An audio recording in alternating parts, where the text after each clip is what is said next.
Buenos días, ¿cómo les va? ¿Cómo están, chicas y chicos? ¿Cómo están ustedes? Espero que bien. Yo aquí, bien. Ahí comenzando ya la anteúltima clase que tenemos, creo, no sé, creo que va a ser la anteúltima. Me va a quedar una guía por transmitirle y un tiempo de una semana y media para que la realicen. Eh, las consideraciones, se acuerda que eran tres. Tomar apuntes en su cuaderno o su carpeta de cada una de las clases que después serán controladas, las medidas de prevención que las tenemos que seguir y en el video de la clase si entendí mi nombre y apellido y el sufijo ok, y si no entendí el nombre y apellido y mi pregunta correspondiente en el comentario o la pregunta del canal de YouTube de este video. Recuerden que esa es la forma que tenemos, no hay otra. Hasta ahora. Bueno, como vimos la clase pasada, recuerdan, vimos la teoría, el marco teórico para el movimiento rectilíneo uniforme variado en cuanto a caída libre y lanzamiento vertical. Recordemos eh, brevemente las características. Recuerdan que el movimiento, la caída vertical y la caída libre y el lanzamiento vertical, el movimiento rectilíneo uniforme variado, ya depende de que la aceleración es en la aceleración que interviene en este movimiento es la fuerza de gravedad G, como vemos aquí y en el gráfico de la caída libre aquí. G, en el valor que tiene G, que es la fuerza de gravedad terrestre, es de 9,8 metros segundo. ¿Ya? En algunos textos puede ser que encuentre que sean 10 metros por segundo, o en algunos ejemplos. En esos ejemplos prácticos donde lo encuentre que sean 10, úsenlo porque es en realidad la aproximación y se usa para que los cálculos no tengan tantos decimales. Recuerden la caída libre con el inicio de los movimientos, donde la velocidad inicial aquí en este punto era 0, y aquí tiene una velocidad inicial, y aquí esta velocidad no es 0, sino que es un impulso, entonces sale en este minuto, y aquí arriba la velocidad final era 0. Recuerden los parámetros que vimos. Pero en esto yo quiero que centremos ahora, en estos minutos, en específicamente las fórmulas. Porque las dos fórmulas que están, o sea, las ecuaciones cinemáticas de caída libre y lanzamiento vertical, son estas dos. La de velocidad final igual a velocidad inicial más la gravedad por el tiempo al cuadrado, el delta del tiempo al cuadrado que estoy calculando. Y en este caso I, que es la distancia, y recuerden que era I porque estamos en el eje Y, porque o sea, no está, el movimiento es sobre el eje Y, no sobre el X. Entonces lo mismo, nada más que si final va a ser, la distancia final va a ser igual al inicial más la velocidad inicial por el tiempo, por el delta en tiempo, más un medio de la gravedad terrestre, que es 9,8 metros segundo, por el tiempo al cuadrado. Con estas dos fórmulas nosotros nos vamos a tener que movilizar para el cálculo de este ejercicio. Yo ahora, hay dos videos que quiero que vean. Un video sobre que lo hizo un profesor de puntaje nacional, en donde ahí se describe muy bien. Ustedes saben que yo no tengo no tengo un buen equipo para filmar y no tengo luces y para hacerlos en la pizarra. Pero espero que dentro de poco poder tenerlo. Pero creo que ha funcionado en los videos del profe que les doy, porque hay un video de un profesor que siempre les doy, que es peladito como yo, que yo conozco, y voy a agregar un video más de puntaje nacional donde se describen de cómo sacamos las fórmulas de la caída libre y del movimiento de la caída libre y el lanzamiento vertical de estas dos, porque estas son las dos fórmulas fundamentales por el movimiento rectilíneo variado, ya lo sabíamos, ya tanto para el eje X como para el eje Y en este caso. Así que las recomendaciones del caso, y no dejen de ponerle atención al video porque en los dos videos van a entender de dónde salen las fórmulas a partir de los datos que tengo. ¿Ya? Que estén muy bien, cuídense y nos vemos pronto. Hola, ¿cómo están? Hoy en Ciencias, en el subsector Física, veremos caída libre y lanzamiento vertical. ¿Han notado qué sucede cuando sueltan un cuerpo que tienen en la mano sin darle ningún impulso? cae al suelo de manera vertical, ¿verdad? Ese movimiento es caída libre. Caída libre se refiere al movimiento que hacen los cuerpos cuando se les deja caer desde cierta altura. O sin lanzarlos, dejarlos caer. Veamos. Cuenta la historia que Galileo se subió a la torre de Pisa y determinó que este movimiento es independiente de la masa y del volumen de los cuerpos. ¿Qué quiere decir eso? Subió a la torre de Pisa, soltó dos cuerpos distintos en masa y distintos en volumen, como se ve en la figura, y estos cayeron al suelo exactamente al mismo tiempo. Interesante, ¿verdad? En esa caída libre influye la atracción de gravedad que hace la Tierra sobre los cuerpos. Ahora, la aceleración con la que caen esos cuerpos se llama aceleración de gravedad. Normalmente, en la Tierra, la aceleración de gravedad es 9,8 metros segundo cuadrado. Simplemente para simplificar los cálculos matemáticos, utilizaremos la aceleración de gravedad, en este caso como 10 metros segundo cuadrado, solo para simplificar la matemática. Ahora, este movimiento en caída libre es regido por algunas expresiones. Estas son las expresiones de movimiento acelerado. Por ejemplo, que la velocidad final de un cuerpo, es decir, la velocidad que tiene aquí abajo al caer, es igual a la velocidad inicial menos la gravedad por tiempo. Sin embargo, sabemos que se deja caer, por lo tanto la velocidad inicial es 0, y tenemos que la velocidad final es menos la gravedad por el tiempo. Ese signo menos es simplemente para decir que la velocidad va hacia abajo. Otra expresión es para la posición en movimiento acelerado, donde dice que la posición es igual a la posición inicial más la velocidad inicial por el tiempo menos un medio de la gravedad por el tiempo al cuadrado. Ahora, sabemos que eso es 0, ¿por qué? Porque la posición final es en el suelo. Sabemos que la velocidad inicial es 0, ¿por qué? Porque se deja caer, no es lanzada. Y por lo tanto, al tener eso y hacer un manejo algebraico, llegamos a la expresión para calcular el tiempo. El tiempo que demora el cuerpo en caer desde una altura h va a ser la raíz de 2h dividido por la aceleración de gravedad. Si mezclamos este tiempo ahí, llegamos a que la velocidad final, es decir, esta velocidad con la que cae un cuerpo, se va a calcular como raíz de 2gh. Negativo, ¿por qué? Porque apunta hacia abajo. Veamos un ejemplo. Se deja caer un cuerpo desde una altura de 80 metros. A. ¿Cuánto tiempo demora en llegar al suelo? Y B. ¿Con qué velocidad golpea el suelo? Resolvamos. Sabemos que el tiempo se calcula como la raíz de 2 veces la altura dividido por la gravedad. Es decir, la raíz de 2 por la altura, que son 80 metros, dividido por la gravedad, que recuerden la vamos a ocupar como 10. 2 por 80 es 160. Es decir, la raíz de 160 partido por 10. O sea que el tiempo es la raíz de 160 partido por 10 es 16.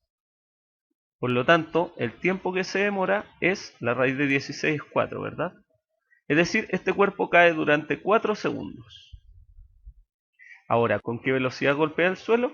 Tenemos que la velocidad final se calcula como negativo porque va hacia abajo, la raíz de 2 por la gravedad, por la altura desde la que se lanzó. Si reemplazamos, entonces tenemos negativo, raíz de 2 por la gravedad que es 10 en este caso, por la altura que es 80. Y eso es menos la raíz de 20 por 80, o sea, 1600.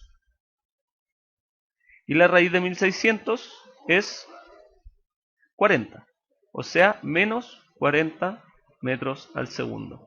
O sea, menos porque va hacia abajo, 40 metros al segundo. Golpea el suelo con velocidad de 40 metros al segundo hacia abajo.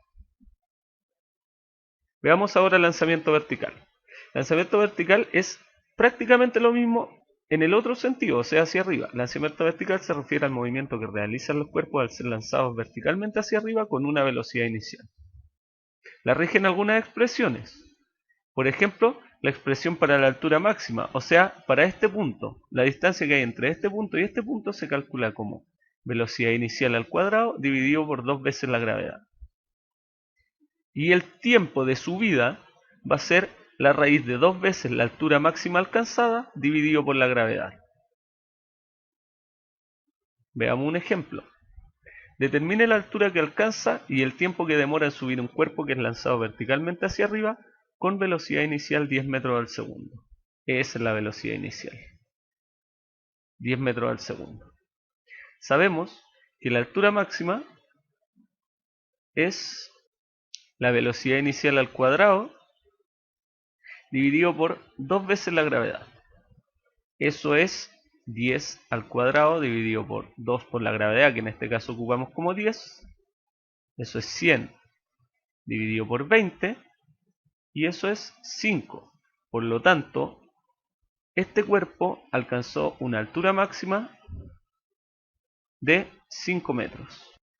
¿Y cuánto se demoró en llegar arriba? Veamos. El tiempo es la raíz de 2 veces la altura máxima dividido por la gravedad. Si reemplazamos 2 veces, recuerde que la altura máxima es 5 y eso dividido por la gravedad, que en este caso es 10. Es decir, la raíz de 10 partido por 10, es decir, la raíz de 1. Por lo tanto, este cuerpo se demoró 1 segundo en llegar arriba. Desde un acantilado de 50 metros de altura se deja caer una piedra. A. ¿Cuánto tiempo tarda en llegar al suelo? B. ¿Con qué rapidez impacta en el suelo? C. ¿Qué distancia recorre en el último segundo de su caída? Bien, comenzamos haciendo un dibujo de la situación. Tenemos allí el acantilado que tiene una altura de 50 metros. La piedra se deja caer desde este punto. O sea que allí tenemos el tiempo cero y también tendremos velocidad inicial igual a 0, porque la piedra se libera desde el reposo, simplemente se deja caer. Nos pregunta el problema que cuánto tiempo tarda la piedra en llegar al suelo, es decir, que cuando está aquí, justo antes de hacer impacto con el suelo, cuánto tiempo ha transcurrido. Vamos a llamar ese instante de tiempo como T sub c, o sea, tiempo de caída. La otra pregunta que nos hacen es con qué rapidez hace impacto la piedra con el suelo. Entonces, en este instante vamos a tener un vector velocidad dirigido hacia abajo que lo vamos a llamar velocidad final. Su módulo será la rapidez con que la piedra impacta en el suelo. La otra pregunta que nos hace el problema es encontrar la distancia que recorre en el último segundo de su caída. Es decir, que puede ser en este lugar cuando la piedra está cayendo, de aquí hasta que hace contacto con el suelo transcurre 1 segundo. Entonces, vamos a llamar este instante de tiempo como tiempo de caída, o sea, T sub c menos 1 segundo. Necesitamos encontrar esta distancia que recorre la piedra y podemos llamarla la altura h. Aquí vamos a señalarla. Bien, para trabajar este problema es recomendable elegir un marco de referencia. Como se trata de un movimiento vertical, el más conveniente es el eje Y. Entonces, vamos a trazar por aquí un eje Y de tal forma que su coordenada 0 coincida con el suelo y podamos trabajar siempre posiciones positivas en dicho marco de referencia. Bien, aquí lo tenemos, el eje Y con su marca 0 coincidiendo con el suelo.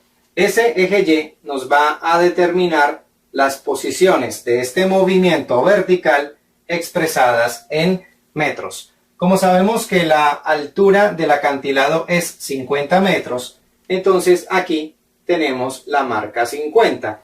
Y, como hemos dicho, la distancia que recorre en el último segundo de su trayectoria para la piedra es h. Entonces aquí vamos a marcar la letra h como la coordenada que hay por encima de 0 y es la distancia que recorre la piedra en el último segundo.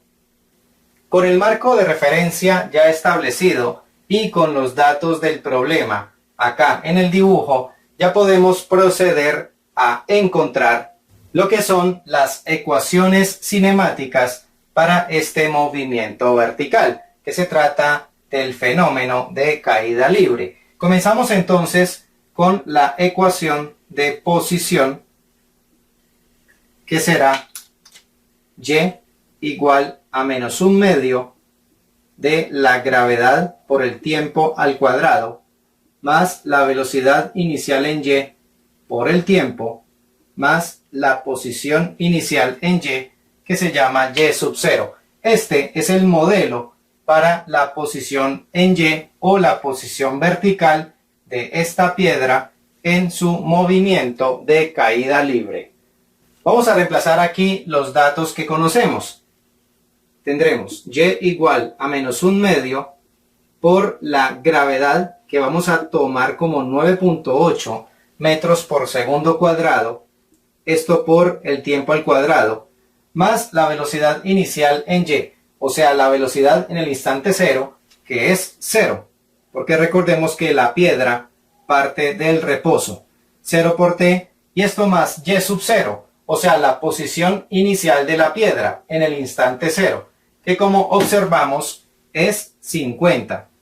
Entonces y sub 0 vale 50. Resolvemos aquí esta operación. Tendremos y igual a menos un medio por 9.8, que nos da menos 4.9 t cuadrado. 0 por t, esto nos da como resultado 0. Y nos queda más 50. Entonces, de esta manera hemos encontrado la primera ecuación cinemática. Vamos a llamarla ecuación número 1 y corresponde a la posición en y de la piedra en su movimiento de caída libre. Ahora vamos a determinar la ecuación cinemática para la velocidad, o sea, la que nos da la velocidad de la piedra en cualquier instante de su movimiento. El modelo dice así: velocidad en y será igual a menos gravedad por tiempo más velocidad inicial en y. Entonces, reemplazamos los datos que conocemos. Como dijimos, la gravedad la vamos a tomar como 9.8 metros por segundo cuadrado, eso por el tiempo, más la velocidad inicial en y, o sea, 0. Y de esta manera tenemos que la velocidad en y en cualquier instante será menos 9.8 t. Esta ecuación vamos a escribirla por acá. Entonces, de esa manera tenemos la expresión número 2 y así hemos conformado las ecuaciones cinemáticas para este movimiento, la que nos describen la posición y la velocidad de la piedra en cualquier instante. Con esta información ya podemos hacer las siguientes consideraciones.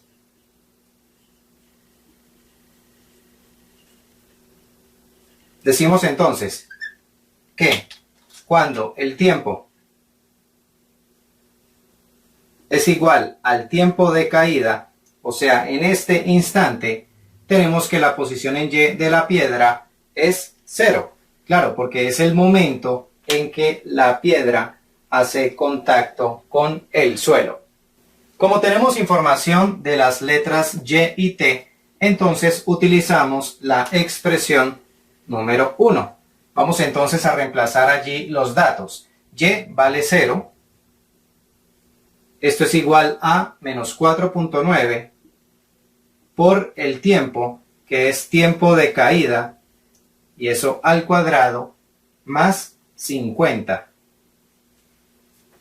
De esta ecuación vamos a despejar el tiempo de caída. Entonces, ese término que está negativo lo pasamos al otro lado como positivo. Tendremos 4.9 por tiempo de caída al cuadrado igual a 50. De allí despejamos tiempo de caída al cuadrado.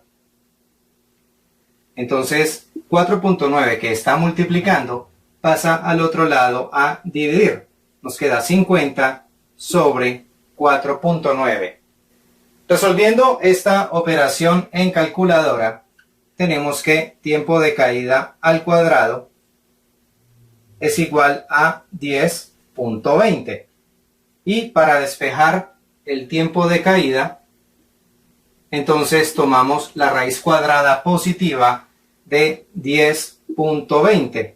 Resolviendo esto en la calculadora, tenemos como resultado tiempo de caída igual a 3.19 segundos. De esta manera respondemos a la primera pregunta de este problema. Es la respuesta a la pregunta A. Vamos a escribir ese resultado acá en el dibujo. Tenemos tiempo de caída de la piedra igual a 3.19 segundos. Ahora vamos a mirar otra consideración del ejercicio. Decimos que cuando el tiempo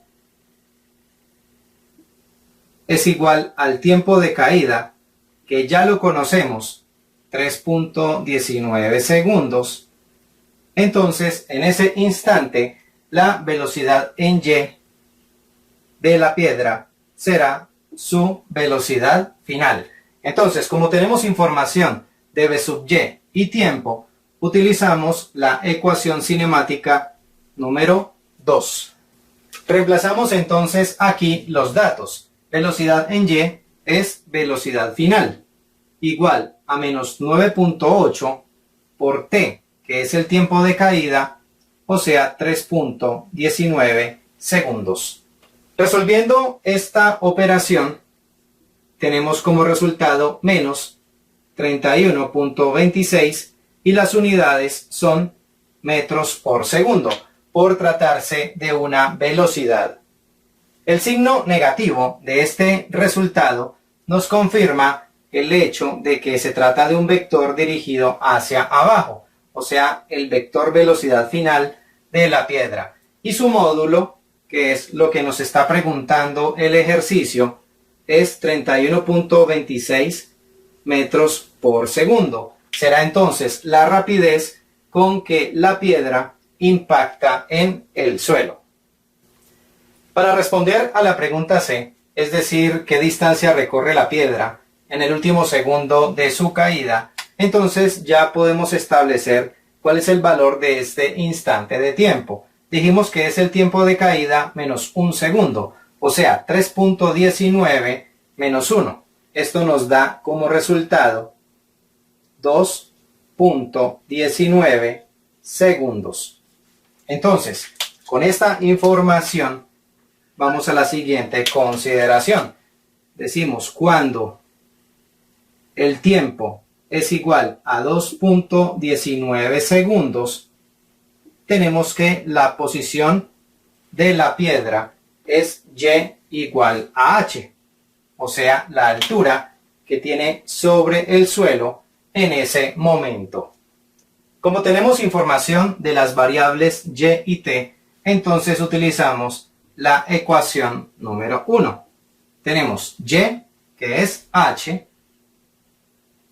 igual a menos 4.9 por el tiempo al cuadrado, pero el tiempo es 2.19, esto al cuadrado, y todo eso más 50.